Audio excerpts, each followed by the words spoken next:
Hello everyone. On this edition of Living Blind with Cory Jackson, do you remember the old-fashioned Twinkies from the 1980s? We are going to go into the kitchen today and make a giant Twinkie. I came across this recipe on accident and I thought, okay, let's give it a try.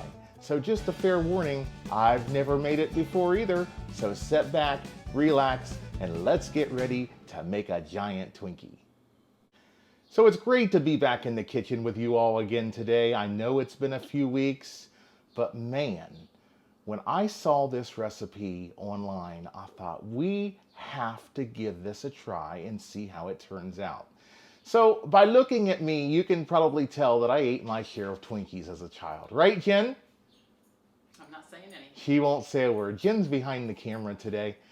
But anyway, I had my share of Twinkies as a child, but when I became an adult, I noticed that when you would go out and buy them, they just didn't taste good anymore.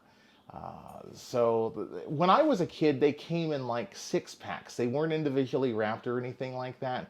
And those were so good. I remember all of us eating them as kids.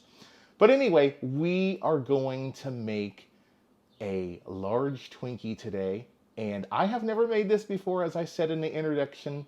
So we're just going to wing it and see what happens. For the cake portion of it, you're going to need a bunt cake pan. You're going to need a white cake mix.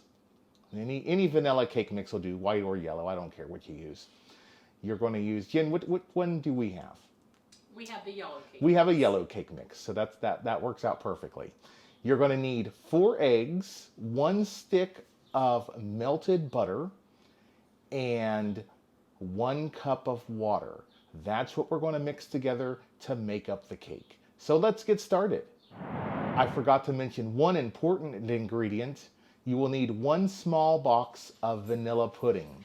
Now Jen, when she was putting in the grocery order, she accidentally clicked on banana pudding, the instant banana pudding. So instead of the small box of instant vanilla pudding, we're going to mix in the small box of instant banana pudding, and I'm sure it will taste great. All right, so let's make the cake, guys. First thing I'm going to do is add in the yellow cake mix that we got from the store to my stand mixer bowl. You know the thing about being blind sometimes? You never know if you're opening something upside down. Some boxes you can tell, but a lot of times you cannot tell. So if you ever see me opening something upside down, please just pardon my ignorance. All right, so now the next thing I'm going to add, this is actually one of the large boxes of instant banana pudding.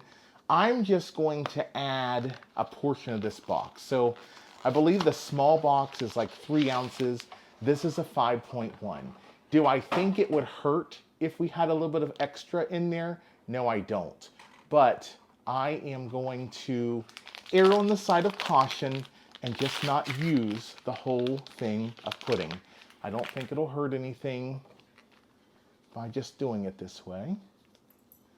So I'm adding that into my bowl. And I feel, let me put a little bit more in. I feel like that's probably enough. So that's all I'm going to use of that banana pudding. And now I'm going to go ahead and add my 1 cup of water.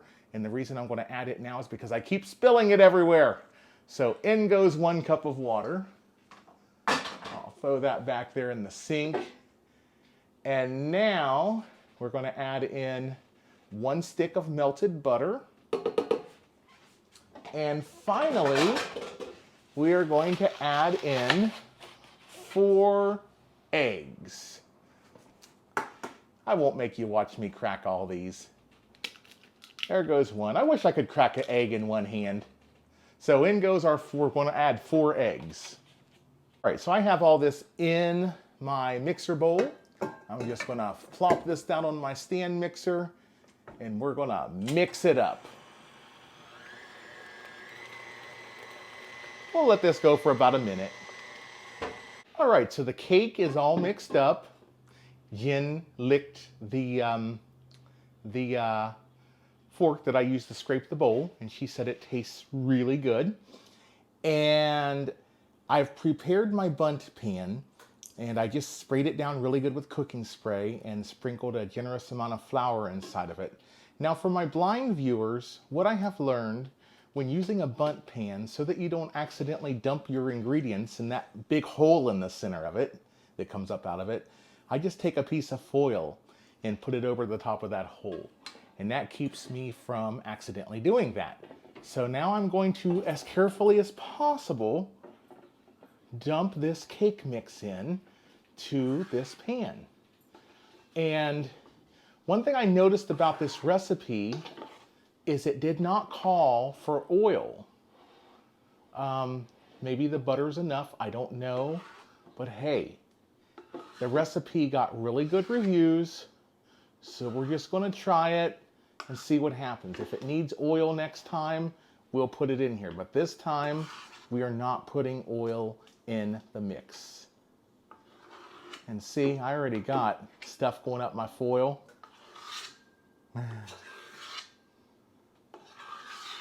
I'll get this all in here and come right back. All right, so we got that accomplished, and Jen actually stepped in and helped get it all leveled up because it's a very thick mix. But man, it's gonna be good. We had to taste it. So I'm gonna pop this in a 350-degree oven for between 40 and 45 minutes. And then we will come back and make the filling and do everything else we got to do with it. So see you soon. All right, so this said it would take about 45 minutes, but I pulled it out at 40 minutes and the toothpick came out clean. So we're gonna call the cake done. So let's get ready to make the icing, or the filling rather. So we think that the cake probably could have come out a few minutes earlier, even though the recipe said 45 minutes. 40 minutes might have been just a tad bit too much, but it'll be all right. So what we're going to need for the filling is 1 stick of softened butter. We're going to need 1 7-ounce jar of marshmallow fluff, 3 cups of powdered sugar, 1 teaspoon of vanilla, and somewhere between 2 and 4 tablespoons of heavy cream. So let's get started. So I'm going to go ahead and add the 1 stick of butter and go ahead and start that in the mixer for, a minute or so. It says to kind of mix it until it gets fluffy. So that ought to do it. I'm going to add in this 7-ounce container of marshmallow fluff, and I hate messing with this stuff. Does anybody have any good tips for getting it out of the jar easily? I always spray the spoon, and that helps quite a bit. And we're going to add in 3 cups of powdered sugar. And here we go. All right, so I've already scraped the bowl once. I'm just going to add in just a little bit of this heavy cream to thin it out a little bit. And now that it's all mixed up, I'm just going to use the wire whisk style beater and see if we can just fluff it up. Make it look really good. I can tell you though, the filling tastes amazing. So we have the filling made, and this cake flipped out of the pan just fine, but it looks really brown. And I don't know if it's because it overcooked or if it's because some of the ingredients that you would generally put in a cake mix are not included in it. I have no idea.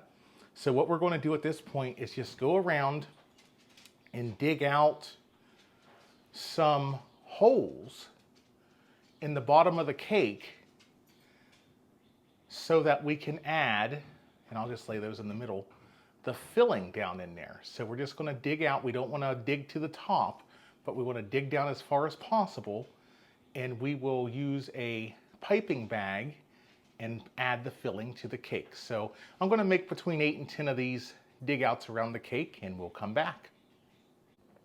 So the cake tastes really good, guys. So what we got to do now is we got to put the filling in a piping bag, and that's going to take both of us. So we are not going to be able to video getting the bag filled up. So we're going to take the cake, the filling, put it in this bag, and then we'll be ready to put it inside the cake. So we got the bag filled up, and Jen went ahead and added the icing into the holes that I had made in the cake. That made it a little simpler, made it go a little faster, and I think here in a little bit, we're going to have a really good dessert. So, give it a try. Let us know what you think. And we're going to eat dinner, and then we're all going to have a bite of the giant Twinkie. Have a great day, everyone. I do want to point out that the recipe said to flip the cake back over once you had it filled and cover with powdered sugar. In my opinion, the cake is sweet enough with the filling without adding additional powdered sugar. So we chose not to add the sugar, so we didn't bother flipping it back over.